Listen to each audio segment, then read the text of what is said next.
जी please शुरुआत करें sir. हाँ जी, सॉरी, थोड़ा सा टेक्निकल ग्लिच की वजह से। आई थिंक स्क्रीन आप लोग देख पा रहे हैं। जी जी, आगे बढ़ते हैं हम।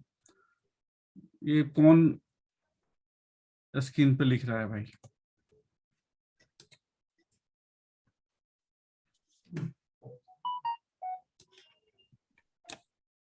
देखिए, पहला प्रश्न है एस एन राणा जी का। उन्होंने लिखा है कि applicants who pursue MA final and PGDT simultaneously are eligible for JHT or not? S N Rana. देखिए, इसके बारे में मैं आपको बताना चाहूंगा कि अभी रिसेंटली एक गाइडलाइन जारी किया गया है यूजीसी के माध्यम से।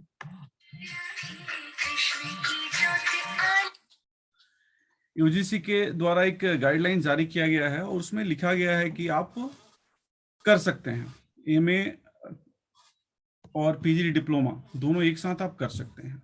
अच्छा, अगर आप लोगों ने पहले कर रखा है तो इसके लिए भी मैं व्यक्तिगत रूप से अपना अनुभव साझा करूंगा और ये आपको बताना चाहूंगा कि इसके पहले भी अभी तक किसी भी अभ्यर्थी को इसके लिए उनका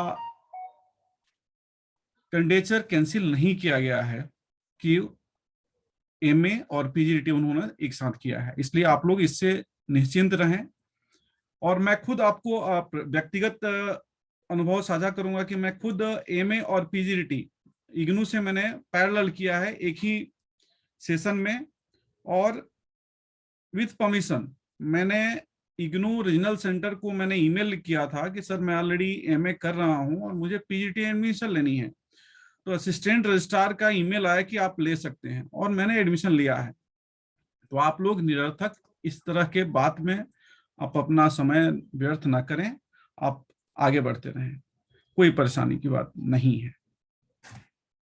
और ये पीडीएफ यूजीसी के गाइडलाइंस है। आप लोग अगर गूगल में सर्च करें केवल इतना 2 कोर्सेस साइमल्टेनियसली, तो यूजीसी के गाइडलाइंस आ जाएगा। और ऐसे ये लिंक है, ये इस लिंक से भी आप लोग प्राप्त कर सकते हैं, मैं अथवा मैं ग्रुप में शेयर कर दूंगा। अगला प्रश्न है रिक्वायर्ड डॉक्यूमेंट्स। देखिए, आप सभी से एक मैं सुझाव देना चाहूंगा सभी अभ्यर्थियों को कि कोई भी नोटिफिकेशन, चूंकि नोटिफिकेशन कई बार 10 पेज 20 पेज, कई कुछ नोटिफिकेशन 50 पेजेस के भी होते हैं, तो आप लोग से मेरा एक दरखास्त रहेगा और सुझाव भी रहेगा कि कृपया एक बार आप नोटिफिकेशन को पढ़ लें। एटलीस्ट उन बिंदुओं को जरूर पढ़ें जो आज से आपसे रिलेवेंट है। इससे क्या होगा कि आप लोग अननेसेसरी के ग्रुप में बेवजह के सवाल नहीं पूछेंगे किसी से कि सर ये ऐसा हो सकता है क्या, ऐसा नहीं हो सकता है क्या। प्लीज एक बार नोटिफिकेशन पढ़िए। अगर फिर नहीं समझ में आता है देन आपका प्रश्न बनता है, आप प्रश्न पूछिए, कोई दिक्कत नहीं है। इस वैसे मैं इस इनके प्रश्न का जवाब में मैं ये बता दूं कि फोटो आईडी में आपका ओरिजिनल फोटो आईडी कोई भी चलेगा, जिसमें पैन कार्ड, आधार कार्ड, ड्राइविंग लाइसेंस एक्सेप्टेबल है। एजुकेशनल डॉक्यूमेंट्स मैट्रिक से लेकर के और मास्टर प्लस पीजीटी, ये सभी के जीरोक्स प्लस ओरिजिनल होने चाहिए। एक चीज मैं आप लोगों को बता दूं कि कुछ स्टेट्स में मार्कशीट कम सर्टिफिकेट जारी किए जाते हैं। कुछ अभ्यर्थी अगर स्टेट बोर्ड से आपने 10th 12th किया है तो आप लोगों के लिए, और कुछ बोर्ड से कुछ बोर्ड से आपके मार्कशीट और सर्टिफिकेट दोनों अलग अलग जारी किए किए जाते हैं। तो जो अभ्यर्थी, अगर आपने सर्टिफिकेट कलेक्ट नहीं किया है अपने स्कूल से, कृपया आप लोग कलेक्ट कर लें। आपको डीवी के समय आपके इसके बारे में पूछा जा सकता है। अगर नहीं है तो आपको ऐसा भी कहा जा सकता है कि आप कलेक्ट करके लाइए। एक स्पेसिफिक टाइम दिया जाता है। कभी कोई भी डॉक्यूमेंट आपका इनकम्प्लीट है, अगर let it be any document, तो आपको समय दिया जाता है कि आप विद इन 7 days आप ये डॉक्यूमेंट प्रोवाइड करें। अब ये डिपेंड करता है डीवी कंडक्टिंग अथॉरिटी के ऊपर कि वो 10 दिन का समय दे रहे हैं या 1 सप्ताह का समय दे रहे हैं या अधिक। अगला सवाल है, अगला प्रश्न है, want know about medium certificate with all details. Anu ji, मैं बताना चाहूंगा कि देखिए मीडियम सर्टिफिकेट होता क्या है। पहले medium of instruction certificate is the certificate which states the language in which you completed your degree education. This certificate is issued by the college or university on demand. देखिए इसके लिए कोई specific format नहीं है। आप एक simple application लिख सकती हैं और एक आवेदन लिख सकते हैं कि मैंने ये कोर्स किया है इस कॉलेज से या विश्वविद्यालय से और मुझे मीडियम ऑफ इंस्ट्रक्शन का सर्टिफिकेट चाहिए। ये स्पेसिफिक फॉर्मेट नहीं होता है, चूंकि मैं बार बार इसको रिपीट कर रहा हूं। एक to whomsoever it may concern करके या फिर सर्टिफिकेट का हेडिंग भी लिख सकती है यूनिवर्सिटी कॉलेज की certificate for medium of instruction, और नीचे लिख सकते हैं it is certified that so and so student have completed so and so course in so and so year, enrollment number so and so, his or her medium of instruction was English or Hindi, whatever. ये बहुत आसान है और इसकी जरूरत जिसको भी है कृपया आप लोग प्राप्त कर लें अपने विश्वविद्यालय से, अपने महाविद्यालय से, जो भी लागू हो। अगला पॉइंट है, is a digital degree acceptable or not? If in digital degree date before 4 August 2022 is not mentioned, but in other documents it's mentioned before 4 August 2022. Ipsita जी, देखिए डिजिटल डिग्री के बारे में ना रिसेंटली आप स्क्रीन पे देख सकते हैं, मैंने मेंशन किया है कि the UGC recently directed all higher education institutes to accept educational documents like degrees, mark sheets issued on the DigiLocker platform as valid documents. देखिए UGC ने ऑलरेडी इसके संदर्भ में गाइडलाइन UGC द्वारा गाइडलाइन जारी किया जा चुका है, तो आपको कोई किसी प्रकार का हेजिटेशन नहीं होना चाहिए। और नेक्स्ट पैराग्राफ में भी आप पढ़ सकते हैं कि स्कीम क्या है। एक नेशनल एकेडमिक डिपोजिटरी स्कीम है जिसमें ऑनलाइन सभी जितने भी स्टेक होल्डर्स हैं, मतलब हमारे हायर एजुकेशन इंस्टीट्यूट्स जो हैं, उनको निर्देश दिया गया है कि वो डिजी लॉकर के माध्यम से डिग्री सर्टिफिकेट मार्कशीट्स जारी करें। और आई थिंक दिल्ली यूनिवर्सिटी इस प्रकार की पहली विश्वविद्यालय है जहां से जिन्होंने ये डिजिटल सर्टिफिकेट जारी करना शुरू किया। इसके बाद और अन्य यूनिवर्सिटीज भी डिजिटल सर्टिफिकेट जारी कर रहे हैं। आपके दूसरे सवाल का जवाब अगले स्लाइड में है।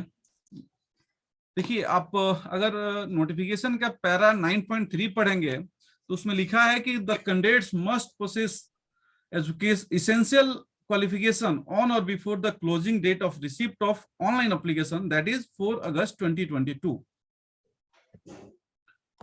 इसका मतलब आप समझ सकते हैं कि 4 अगस्त 2022 से पहले का एजुकेशनल आपका एसेंशियल क्वालिफिकेशन है वो कंप्लीट हो जाना चाहिए। अब आपका जो सवाल है कि आपका डिजिटल सर्टिफिकेट पे 4 अगस्त के बाद का डेट है लेकिन अन्य सभी पे उसके पहले का है, तो देखिए आप लोगों को परेशान होने की जरूरत नहीं है। अगर आपके पास कोई भी सर्टिफिकेट नहीं है, फॉर एग्जाम्पल आपका रिजल्ट जारी हुआ 30 जुलाई को, मार्कशीट ऑब्वियसली उसके बाद इशू होगा, तो मार्कशीट पे जो डेट प्रिंटेड है वो 5 अगस्त का है। सर्टिफिकेट उसके बाद इशू हुआ, वो किस सितंबर का हो सकता है, अक्टूबर का हो सकता है, नवंबर का हो सकता है, व्हाटएवर। ऐसे सिचुएशन में आप क्या करें? आप 9.6 पैराग्राफ पढ़ें, उसमें लिखा हुआ है all candidates who are declared qualified by the commission in computer based examination will be required to produce all relevant certificates in original such as mark sheets, provisional degree, diploma certificate as proof of having acquired the minimum educational qualification on or before 4 August 2022, failing which the candidature of candidates will be cancelled by the commission. अब इसके आगे एक condition है, इसमें आपका answer है the candidates who are able to prove by documentary evidence that the result of the qualifying examination was declared on or before the cutoff date and she has been declared passed will also be considered to have the required educational qualification. देखिए अभी मैं जैसे example बता रहा था कि आपका 30 जुलाई का रिजल्ट डिक्लेयर हुआ, आपका मार्कशीट 5 अगस्त को जारी हुआ है, सर्टिफिकेट उसके बाद का है। ऐसे सिचुएशन में तो आप फंस जाएंगे।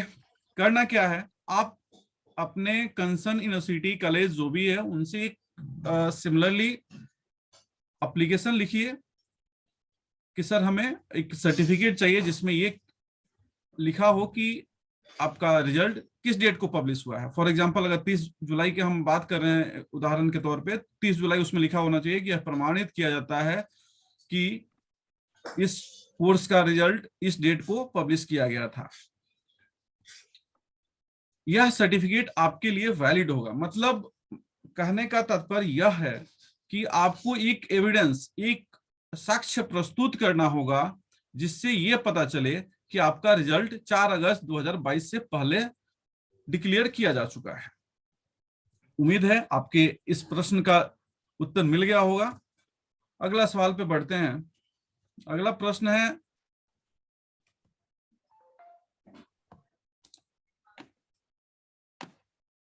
Crucial date for caste certificate. देखिए कास्ट सर्टिफिकेट से लेकर के आप लोगों का बहुत सारा कंफ्यूजन है। मैं प्रयास करूंगा कि आपके सारे कंफ्यूजन को दूर करूं। पैरा 7.2 ये नोटिफिकेशन का जो मैंने पैरा नंबर लिखा है वो नोटिफिकेशन का पैरा नंबर है। 7.2 पे लिखा हुआ है a person seeking appointment on the basis of reservation to OBC must ensure that he/she possesses the caste/community certificate and does not fall in creamy layer on the crucial date. The crucial date for this purpose will be the closing date for receipt of online application, that is 4 August 2022. अर्थात 4 August 2022 से पहले का OBC certificate होना चाहिए। अब देखिए OBC में आप लोगों को मालूम है ओबीसी क्रीमी लेयर और नॉन क्रीमी लेयर दो उसमें कैटेगरी होता है। और OBC non creamy layer OBC non creamy layer जितने भी कैंडिडेट्स हैं वो लोग ही इसके लिए पात्र होते हैं इस आरक्षण के लिए। इस संबंध में मैं आपको एक चीज बताना चाहूंगा कि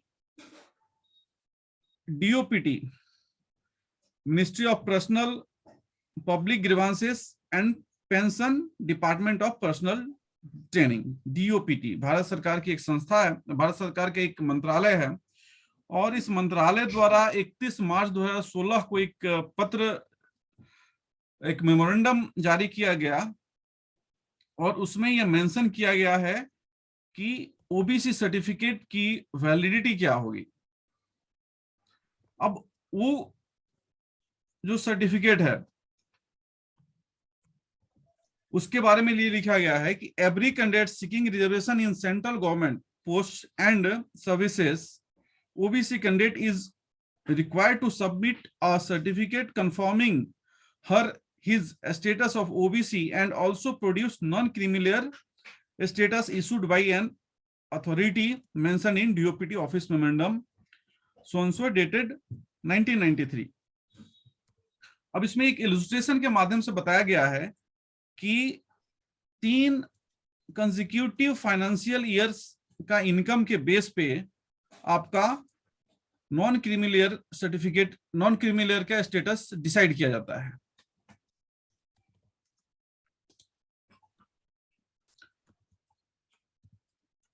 इसमें एक एग्जांपल के माध्यम से लिखा गया है कि मान लीजिए कि to illustrate the validity of non-creamy layer certificate issued during any month in the financial year 2016-17 covering 3 preceding financial years. For example 2013-14, 14-15, 15-16. अब देखिए 16-17 में फाइनेंस जो सर्टिफिकेट जारी किया गया उसके पिछले 3 फाइनेंशियल ईयर के आधार पर डिसाइड किया गया कि हाँ कैंडिडेट जो है उसके फैमिली जो है वो नॉन क्रीमिलियर की क्राइटेरिया फुलफिल कर रही है कि नहीं कर रही है, उसके आधार पर ये सर्टिफिकेट जारी कर दिया गया। अब अगर आप 16-17 फाइनेंशियल ईयर में कभी भी आप डीवी के लिए जा रहे हैं, आपका सर्टिफिकेट वैलिड है, पिछले 3 साल का सर्टिफिकेट वैलिड है। यह तो हो गई बात थियरी के हिसाब से, अपने पॉलिसी लेटर के हिसाब से। पर्सनल एक्सपीरियंस में बताना चाहूंगा कि एसएससी एमपीआर रायपुर में इनका हेडक्वार्टर्स है और यहाँ का प्रावधान ऐसा है कि जो भी ओबीसी सर्टिफिकेट, जो भी ओबीसी कैंडिडेट है, सबके स्टेटस में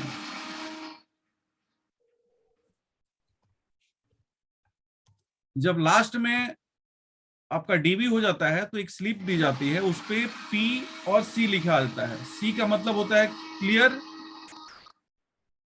और पी का मतलब होता है प्रोविजनल। तो यहाँ पे जितने भी ओबीसी कैंडिडेट थे, चाहे वह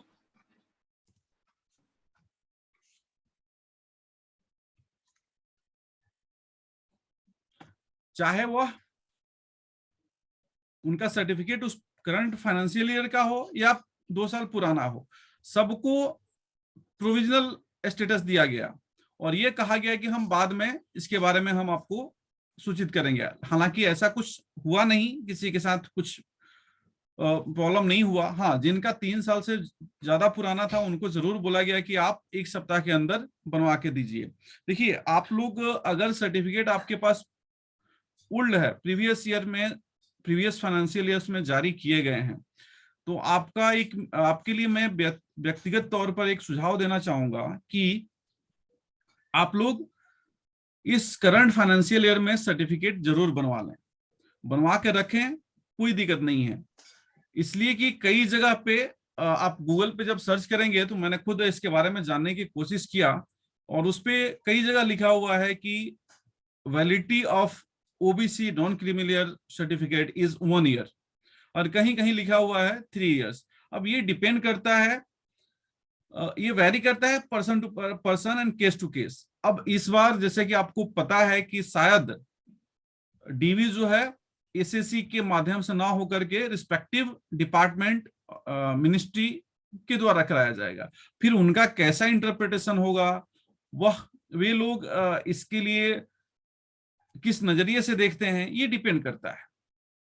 तो मैं व्यक्तिगत रूप से आपको सुझाव देना चाहूंगा कि आप लोग इस करंट फाइनेंशियल ईयर का सर्टिफिकेट जरूर बनवा लें। आपके पास पुराना है, अच्छी बात है, उसको साथ में जरूर रखें। सिमिलरली 7.4 में लिखा हुआ है कि ओबीसी के अलावा एससी, एसटी, ईडब्ल्यूएस, ईएसएम, कोई भी आपका अगर रिजर्वेशन, कंसेशन आपको चाहिए तो आपका सर्टिफिकेट जो है 4 अगस्त 2022 के पहले जारी होना चाहिए।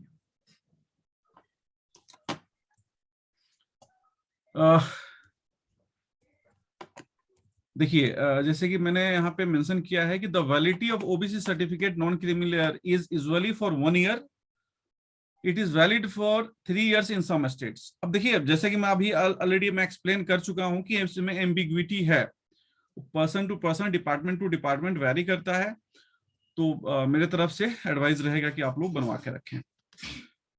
एससी एसटी सर्टिफिकेट के लिए ये लाइफ टाइम वैलिडिटी होती है, क्योंकि इसका अब कई लोगों का प्रश्न होता है कि sir SC ST certificate financial ये कैसी लाइफ टाइम वैलिडिटी होती है? बिकॉज एससी एसटी सर्टिफिकेट जो इशू होता है वो फाइनेंशियल इंपैक्ट कुछ नहीं है, फैमिली इनकम से रेलिवेंट नहीं है, इसलिए इसकी सर्टिफिकेट जो है लाइफ टाइम वैलिडिटी होती है, इसकी कोई एक्सपायरी डेट नहीं है। ईडब्ल्यूएस सर्टिफिकेट के बारे में बात करते हैं। EWS certificate is valid for a particular time frame period as decided by the assigned authority of the states. By and large, the legitimacy of the EWS is 1 year. देखिए, ये totally financial status के ऊपर depend करता है। हो सकता है कि इस बार इस फाइनेंशियल ईयर में किसी का फैमिली का इनकम जो क्राइटेरिया दिया गया है उसके लिमिट में हो, और अगले फाइनेंशियल ईयर में उस क्राइटेरिया से लिमिट क्रॉस कर गया इनकम, फैमिली इनकम। ऐसे केस में ईडब्ल्यूएस का स्टेटस तो नहीं रहेगा, इसलिए ईडब्ल्यूएस सर्टिफिकेट की वैलिडिटी जो है वो पर्टिकुलर फाइनेंशियल ईयर के लिए ही सीमित रहता है।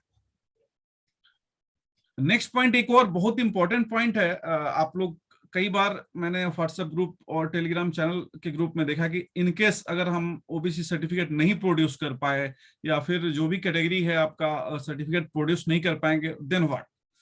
तो आपका देखिए कैंडिडेचर कैंसिल नहीं किया जाएगा, लेकिन उस स्थिति में कंसीडर कैंसिल नहीं किया जाएगा जब आपका मार्क्स जो है वो अनरिजर्व कैटेगरी के बराबर हो। अनरिजर्व कैटेगरी के जो क्राइटेरिया है उसमें अगर आप फॉल हो रहे हैं, सारी उनका जो cut off marks, age relaxation, सब कुछ अनरिजर्व कैटेगरी के बराबर पैरेलल है आपका, तो ऐसे केस में आपको कंसीडर किया जाएगा यूआर कैटेगरी में और आपका कैंडिडेचर को कैंसिल नहीं किया जाएगा।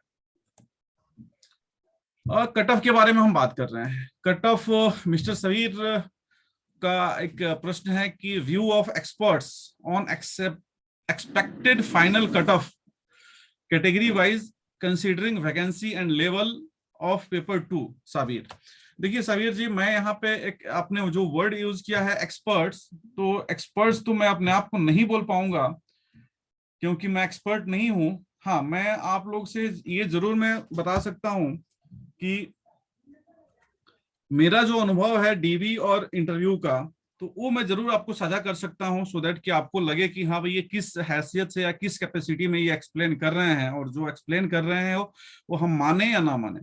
तो देखिए, मैं जो अपीयर किया हूं व्यक्तिगत रूप से, पहला मेरा इंटरव्यू था NYKS में, नेहरू युवा केंद्र संगठन में। लेवल 10 का एक पोस्ट होता है DYC या असिस्टेंट डायरेक्टर, उसका इंटरव्यू मैंने फेस किया था। और इंटरव्यू और डीवी हर एक ऑर्गेनाइजेशन में पहले डीवी होता है, देन इंटरव्यू होता है, then assistant registrar NIT Raipur, III TDM Jabalpur, IGNOU. इन ऑर्गेनाइजेशन में मैं DV for assistant registrar, DV and interview मैंने फेस किया है, ये अनुभव है मेरा। इसके अलावा केंद्रीय विद्यालय संगठन में असिस्टेंट सेक्शन ऑफिसर के लिए डीवी मैंने अटेंड किया है। SI इन RPF, मैनेजर इन IIT Indore, IIM Ranchi, new India assurance company limited में एज ए प्रशासनिक अधिकारी मैं 3 साल सर्विस कर चुका हूं, अर्थात कि मैं वहां भी डीवी अटेंड किया हूं। और फाइनली मैं अभी ministry of finance, department of revenue में हूं। तो चूंकि इतने सारे डीवी का अनुभव है मुझे, इस हैसियत से मैं आप लोगों को एक्सप्लेन करने का प्रयास कर रहा हूं। देखिए, रह गई बात कट ऑफ की, तो कट ऑफ के बारे में मैं आपको बता दूं कि जैसे कि मैंने यहाँ पे मेंशन किया है, although it is not feasible to predict the cut off in absence of vacancy positions, we have assumed that there are 452 vacancies and prepared the illustration for your information. Difficulty level of paper 2 was moderate. जैसे आप लोग को पता है कि paper का level जो है मॉडरेट था, इजी तो नहीं था। आप लोगों ने अनुभव शेयर किया था, उसके आधार पे मैं बता रहा हूं।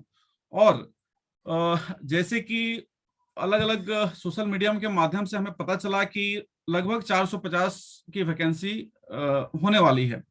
तो उसके आधार पर अगर ये वैकेंसी 450 से ऊपर नीचे हो रहा है, तो फिर हमारा जो इलस्ट्रेशन है वो हो सकता है कि फिट ना बैठे। ये देखिए, कुछ आंकड़े मैंने आपके समक्ष प्रस्तुत करने का प्रयास किया है। 2018, 19, 20 और 22 कैसे नंबर ऑफ सीट्स, तो आपके अगले स्क्रीन पे पता चल जाएगा कि देखिए 2018 में टोटल 2061 कैंडिडेट्स शॉर्टलिस्ट हुए थे। अलग अलग कैटेगरी में अगर देखा जाए तो एससी में 381, एसटी के लिए 197, ओबीसी के लिए 680 एंड यूआर के लिए 704। उस समय ईडब्ल्यूएस एक्सिस्ट नहीं कर रहा था, ईडब्ल्यूएस कैटेगरी। टायर 1 में जो कट ऑफ है आपके सामने स्क्रीन पर है, आप देख सकते हैं, स्क्रीनशॉट ले सकते हैं। और 2019, 20 एंड 22 सबका कट ऑफ आपके सामने स्क्रीन पर है, आप देख सकते हैं। आप इसमें से एक चीज आप लोग नोटिस कर किए होंगे कि इस 4 एक्सरसाइज में सबसे ज्यादा कैंडिडेट जो है इस बार पेपर 1 क्वालिफाई किए हैं, अर्थात पेपर 2 के लिए शॉर्टलिस्ट हुए हैं, 3224। तो इससे हम उम्मीद कर सकते हैं कि एसएससी किसी रेशियो के आधार पर ही एसएससी के द्वारा यह चयन किया जाता है, मतलब अभ्यर्थियों का संख्या निर्धारित किया जाता है। तो अर्थात हम उम्मीद कर सकते हैं कि वैकेंसी ज्यादा है। देखिए, ये कट ऑफ है टायर 1 प्लस टायर 2 के आधार पर। टायर 1 और टायर 2 के आधार पर डीवी के लिए अभी तक जो प्रैक्टिस है कि डीवी के लिए पहले रिजल्ट, एक लिस्ट प्रिपेयर किया जाता है, एक सूची जारी की जाती है, डीवी होने के बाद फिर फाइनल लिस्ट प्रिपेयर किया जाता है, मेरिट लिस्ट प्रिपेयर किया जाता है। तो 18, 19, 20 में आप देख सकते हैं 2018 में 715 कैंडिडेट थे, 19 में 1360, 2020 में 1070। 22 के बारे में हम अभी चूंकि इस स्टेटस पे हम नहीं पहुंचे हैं इसलिए वो आंकड़ा नहीं है, लेकिन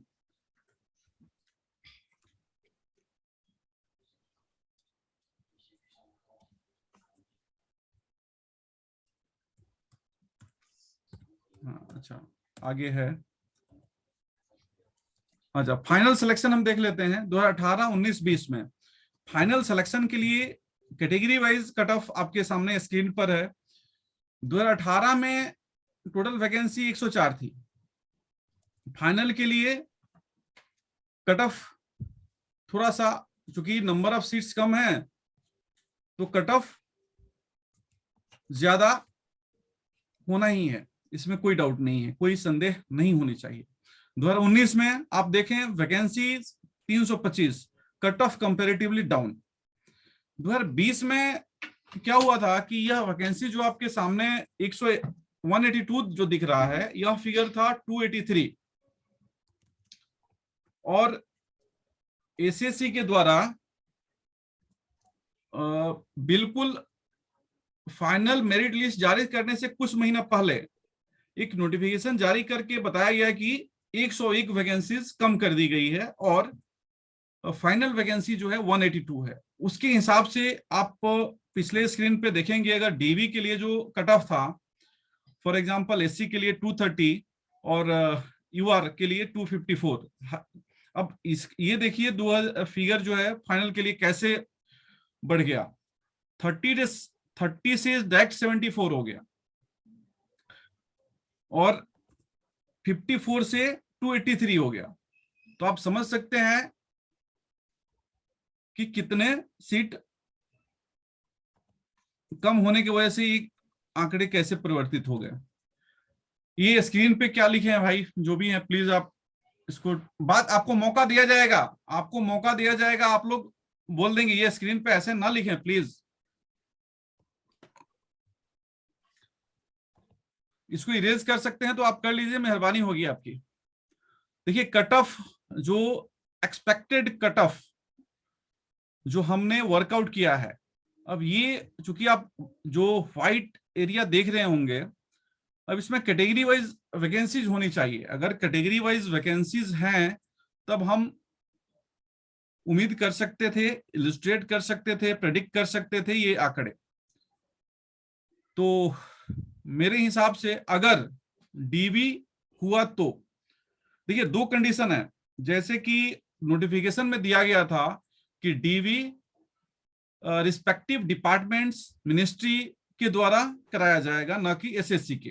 तो ऐसे केस में सिचुएशन अभी क्लियर नहीं है कि क्या होने वाला है, कैसे यह कार्य संपन्न होगा, एसएससी का क्या नियम है। और मैं एक चीज और मैं बता दूं कि एसएससी को मैंने आरटीआई के माध्यम से आवेदन सबमिट किया है और उनका जवाब अभी प्रतीक्षित है। उन्होंने केवल एक ही जवाब दिया था, मैंने 7 प्रश्न भेजे थे, उसमें से केवल एक जवाब आया है, number of candidates appeared in tyre 2, that is 2993 और 2991 समथिंग था।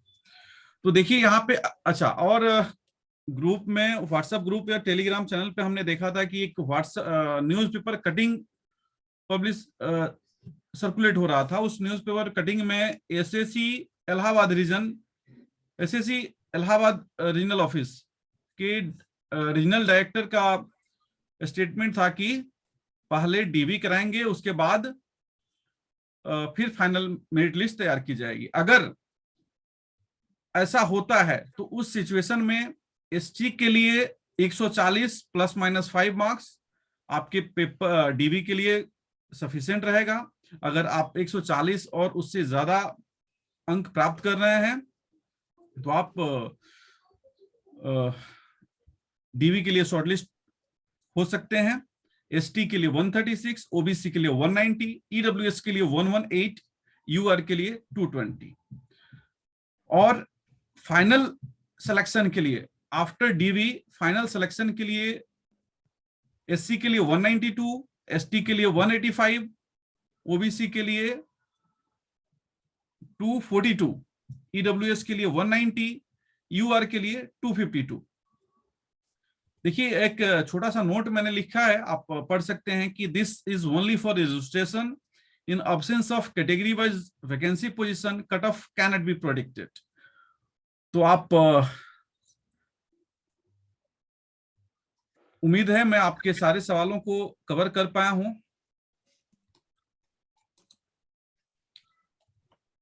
अब यहाँ पे मैं आप लोगों को माइक ऑन करूंगा और अभिषेक जी को से रिक्वेस्ट करूंगा कि आप आगे का सवाल लें और बताएं। संतोष जी, सबसे पहले तो मैं निवेदन करूंगा कि आप रिकॉर्डिंग बंद कर लें और दोबारा रिकॉर्डिंग शुरू करें। 1 मिनट।